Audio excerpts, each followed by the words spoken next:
बाहेरून कुरकुरीत आणि आतून सॉफ्ट अशी ही सुरमई फ्रायची रेसिपी तुम्हाला पण नक्कीच आवडेल. रेसिपी परफेक्ट होण्यासाठी काही टिप्स आहेत, त्याच आपण या व्हिडिओमध्ये आज बघणार आहोत. चला तर मग सुरू करूया.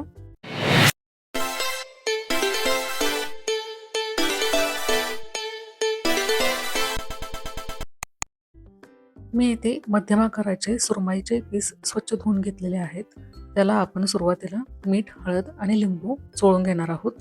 मसाल्यासाठी आपल्याला कोकमचं आगळ, आलं लसूण पेस्ट, लाल तिखट आणि गरम मसाला हे साहित्य लागेल. वरच्या कवरिंगसाठी आपण बारीक आणि मोठा रवा आणि सोबतच तांदळाचं पीठ घेणार आहोत. दोन्ही रवे अवेलेबल नसतील तरी काही हरकत नाहीये, तुमच्याकडे जो असेल तो घेतला तरी चालेल. सोबतच आपल्याला एक टिश्यू पेपर लागणार आहे. सुरुवातीला आपण माशाला हळद आणि मीठ चोळून घेऊयात. मीठ किती चोळायचं तर एकदा आपण बोटं बुडवली की जेवढं बोटाला मीठ येईल तेवढं एका बाजूला असं दोन्ही बाजूनी आपल्याला मीठ लावून घ्यायचं आहे.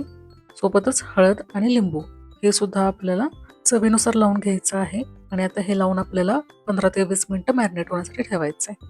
आता आपण इथे मसाला बनवून घेऊया. त्यासाठी आवडीनुसार आपल्याला इथे लाल तिखट घ्यायचं आहे. त्यामध्ये हळद, मीठ, गरम मसाला आणि आलं लसणाची पेस्ट घालायची आहे. सोबतच थोडंसं कोकमचं आगळ घालायचं आहे. आणि आता गरज असलं आणखी थोडंसं आगळ किंवा पाणी असं घालून आपल्याला ही पेस्ट बनवून घ्यायची आहे. तुम्ही जर का नवीन असाल कुकिंगमध्ये तर मीठ आणि तिखटाचं प्रमाण हे शक्यतो समजत नाही सुरुवातीला. अजून मीही शिकत आहे. प्रमाण चुकू नये यासाठी काय करायचं की सुरुवातीला थोडंसं अंदाजाने घालून घ्यायचं, जास्त घालायचं नाही. आणि परफेक्ट प्रमाण येण्यासाठी आपण काय करू शकतो हे आपण व्हिडिओमध्ये पुढे बघूयात. मसाला लावून झाला की मॅरिनेशनसाठी आपल्याला अर्धा ते 1 तास याला ठेवून द्यायचं आहे. जास्त वेळ ठेवणार असाल तर फ्रीजमध्ये ठेवा, जेणेकरून त्याला पाणी सुटून सगळा मसाला सुटून जाणार नाही. आता कवरिंगसाठी आपल्याला रवा आणि तांदळाचं पीठ हे समप्रमाणात घ्यायचं आहे. तुम्ही नुसता रवा घेतला तर तो फ्राय करताना सुटतो. नुसतं तांदूळ पीठ घेतलं तर तेही चालत नाही, त्याने कुरकुरीतपणा एवढासा येत नाही.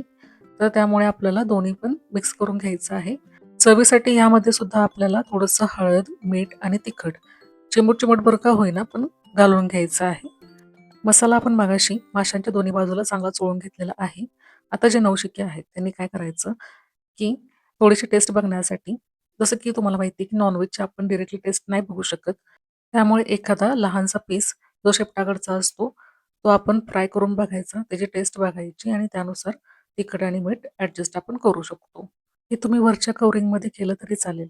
हे झालं की आपण सगळे माशाचे पीस जे आहेत ते चांगले रव्याच्या मिश्रणामध्ये घोळून घ्यायचे आहेत. शक्य होईल तितका त्याला रवा आपण प्रेस करून बसवण्याचा प्रयत्न करायचा आहे. कुरकुरीतपणा येण्यासाठी आपण इथे डबल कोटिंग करणार आहोत. त्यासाठी काय करायचं, एकदा आपलं कोटिंग करून झालं की हा मासा टिश्यू पेपरवरती ठेवून द्यायचा.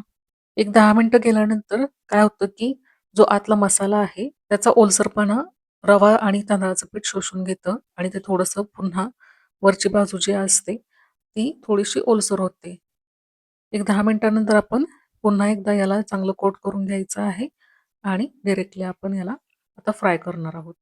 मासा फ्राय करत असताना सुद्धा आपल्याला वेगवेगळ्या माशांना वेगवेगळ्या पद्धतीने फ्राय करावं लागतं. सुरमईसाठी आपल्याला मीडियम गॅसवरती आपण शॅलो फ्राय करू शकतो. म्हणजे तो छान बाहेरून कुरकुरीत आणि आतून तितकाच मऊ राहतो. दुसरे कुठले मासे असतील तर त्यासाठी आपल्याला वेगवेगळ्या टेम्परेचरवरती त्याला फ्राय करावं लागतं. तर या गोष्टीसुद्धा आपण काळजी घ्यावी लागते. तर अशा छोट्या-छोट्या टिप्स असतात की ज्याच्यामुळे आपली रेसिपी ही परफेक्ट बनत असते.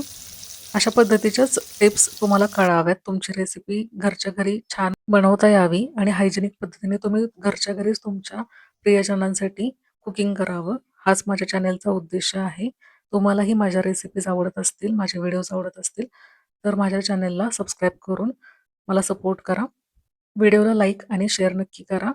पुढची रेसिपी तुम्हाला कोणती बघायला आवडेल हे कमेंटमध्ये मला नक्की सांगा.